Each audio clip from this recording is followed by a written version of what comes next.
This video is all about taking a look at the Royal Yacht Britannia. This boat no longer takes royals round the world, but sits, with charitable status, as a visitor attraction in Scotland, in Leith, part of Edinburgh. It gets about 300,000 visitors a year, and you can take home a tasteful souvenir of your visit.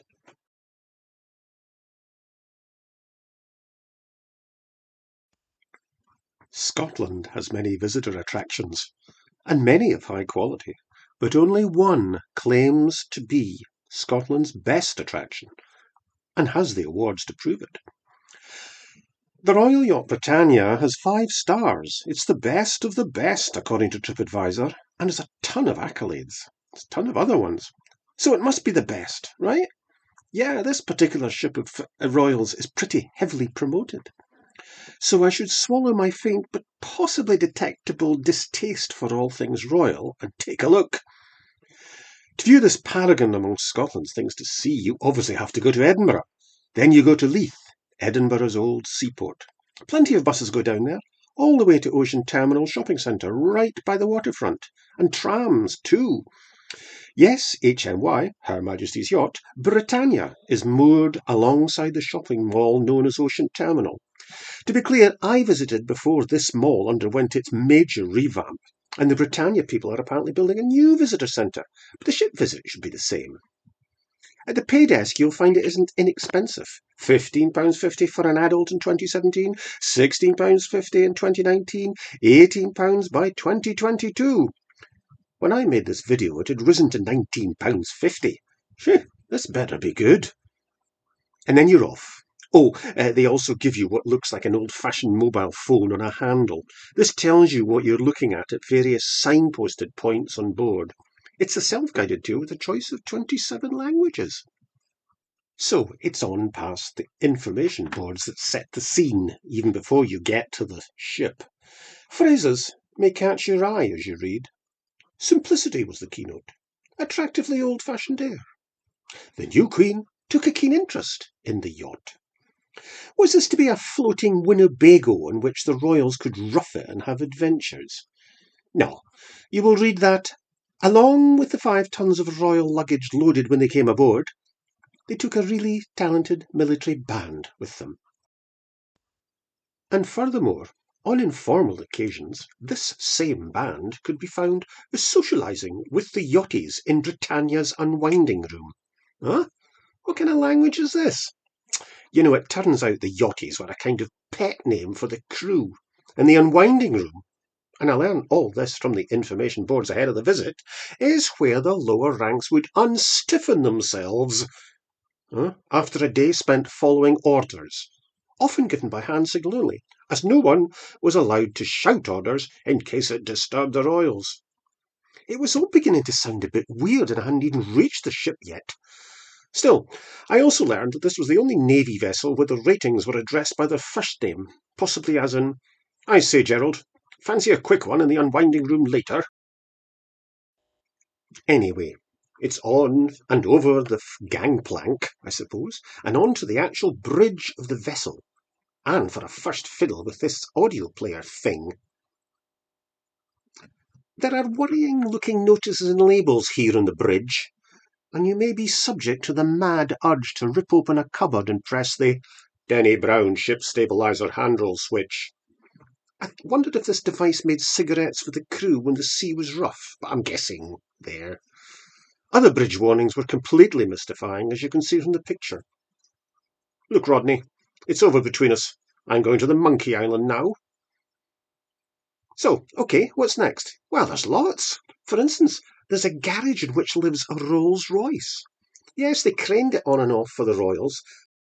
After your initial bout of gawping, you end up in a big space, I believe the word is deck, at the back, starn of the boat.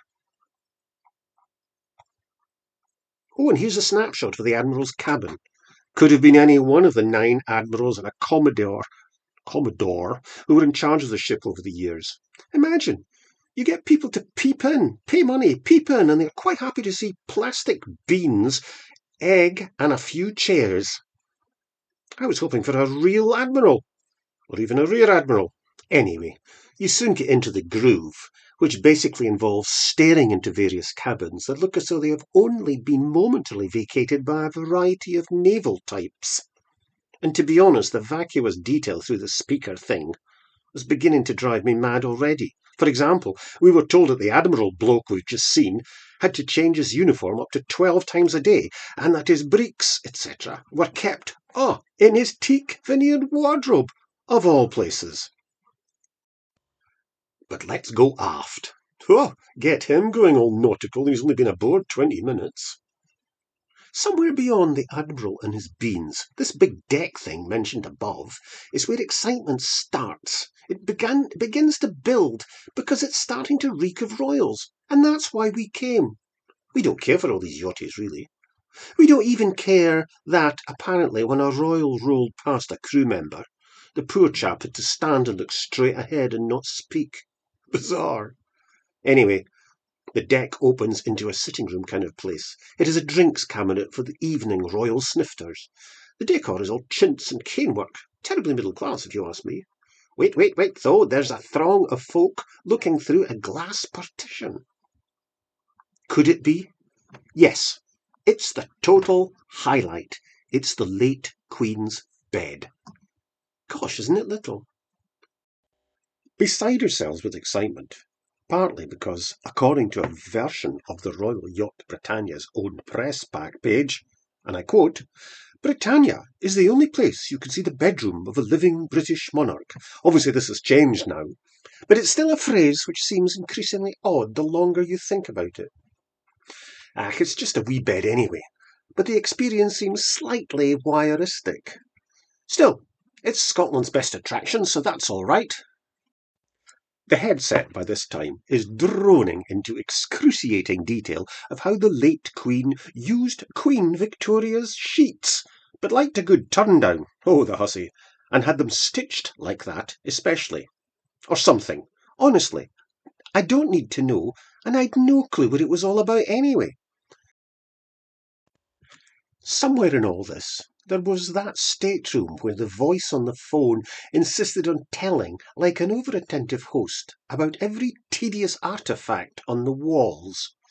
And by the window you can see a Bermudan pentatonic nose flute presented in 1955, and in the next alcove an exquisitely worked tennis ball holder made from a giraffe's scrotum and given to the Duke. Stop. Okay, I made up those 2 items. It was all getting a bit of a blur now, but there was more to go as the visitors go down through the decks to the lower decks. It's just one mess after another. I honestly can't quite remember the order, because it was like being shown round the members' area of a variety of gentlemen's clubs, each with their own traditions. There is, for example, one class of officer who, in their unwinding time, like to play wombat tennis in their mess. We are reverently told this involved a soft toy wombat placed on the blade of a ceiling fan, so that it careened off at a variety of unpredictable angles. What fun it must have been as an off-duty yachty! But by this point, really, what was most striking was the symbolism of private apartments and spaces into which large picture windows had been cut, so that we tourists could gawp, almost literally, into another world. It reminded me of one of those cross-sections or cutaway shoots you see on wildlife TV shows. A cutaway of a family of rodents in the burrow, getting on with their private lives. Anyway, onwards and downwards. Now we're really going behind the scenes. It's the, wait for it, laundry. I've skipped the 1950s sick bay as it gave me the creeps, and I haven't even photographed the laundry. Again, that voice in my ear is soothing and reassuring, telling me that the Queen's washing was done on different days to the rest of the crews. Yeah, seriously, I think I would have guessed that. Well, I mean, you couldn't have Clyde from the engine room socks getting mixed up with the royal whatevers, could you? The engine room was interesting, though. They got 21 knots out of her, you know. When I was there was a sailing exhibition at the end, certainly when I visited, where we learned there was another, earlier, Britannia, This boat was a real racer. Yes, a gaff-rigged cutter, eh? What ho! Built by the chap who became King Edward VII, then raced by his son, King George V. He, in turn, handed it on to a charitable institution for underprivileged children. No, wait, only kidding about that bit. Get this, old King Georgie ordered his beloved yacht to be scuttled on his death, presumably because he didn't want anyone else to enjoy it. What a card, eh? Anyway, in general, what do you really learn from the visit? That the royal children did jigsaws and games, and their folks liked a noggin or two, and that one of the cauldrons was used to store the kids' jellies. Presumably that would have been royal jelly. You learn that this whole ship of state was used for the Queen's kids' first honeymoons, though none of those marriages worked out. So, apart from the brightly lit and unavoidable gift shop selling royal-themed gewgaws, that's it.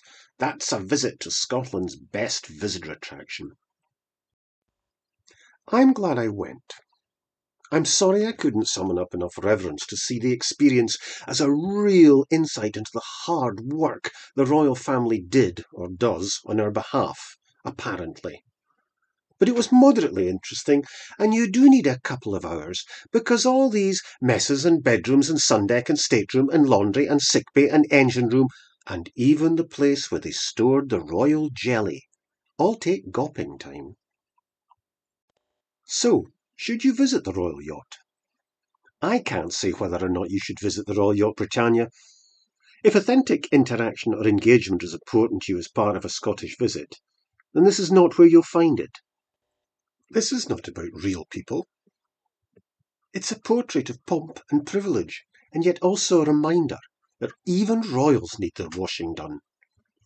In short, it's just a curious mix of a weirdly ritualistic and protocol-bound life, along with the, frankly, pointless, trivial, and everyday.